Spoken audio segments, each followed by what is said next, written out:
thing about influence is everybody's looking for more of it. We all have it, but we'd all like to have the ability to be able to move more people to action, more of the people we bump into to do more of the things that we would like them to. Whether it's buy your product, whether it's move in a new direction, adopt a new idea, in some way we're all looking to influence other people. And when it comes to influence, we have a tool, a skill, an ability to be able to move people to action more easily than others. And I've learned through training over 2 million people that quite often the difference between those that win and those that do just fine is that winners know exactly what to say, when to say, and how to make it count. If you do not ask, you don't get, right? We know that to be true. If you do not ask, you do not get. Your success will be in direct correlation to the number of times you ask for the things that you want in life. Let me repeat that. Your success will be in direct correlation to the number of times you ask for the things that you want in life. Yet what often happens when we find ourselves in our clinics is instead of asking for things, what do we do instead? We wish, we hope, we pray, or we wait for things. Nothing happens unless you make it happen. Yet we're so fearful sometimes of making stuff happen. We're so fearful of putting things into practice that what happens is that we think standing still and that people are going to come find us. People are scared of being salespeople. Nobody wants to be a salespeople. Are salespeople born or made? What does a 3-year-old do when they want something? Firstly, they ask, right? How many times do they ask? As often as it takes. And if that doesn't work, what do? They do whatever it takes to get what they wish for. All that selling is asking politely.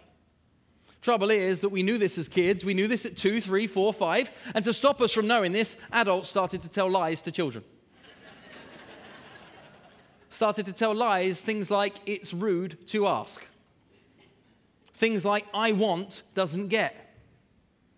And these programs continue to run in us as adults. We feel fearful of being able to ask for things. I mean, who in this room said, when I grow up, what I'd love to do is to work in sales? See, the laugh tells me everything I need to know here. Woo!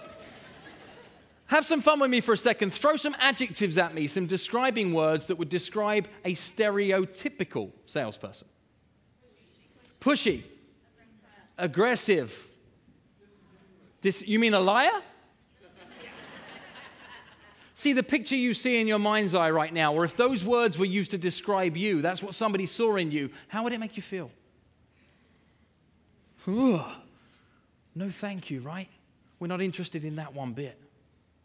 What if I change a word, though, and instead of asking you to describe a stereotypical salesperson, I ask you to give me words that would describe a professional salesperson? Caring.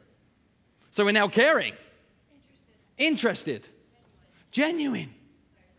Decisive. Educated. Researcher. Sincerity. If somebody saw that picture in you, somebody used those words to describe you, how do you feel right now? Why is it that I can change one word and you can change them all? See, what I believe to be true is it isn't salespeople that are the problem. It might be your perception of what a salesperson is that's the true problem. When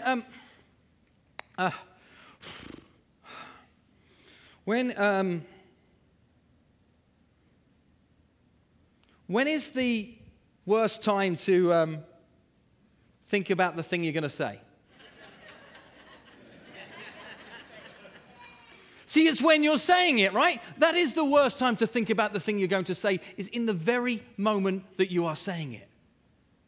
How many of our conversations, the ones that we have with patients, are bordering on repetitive?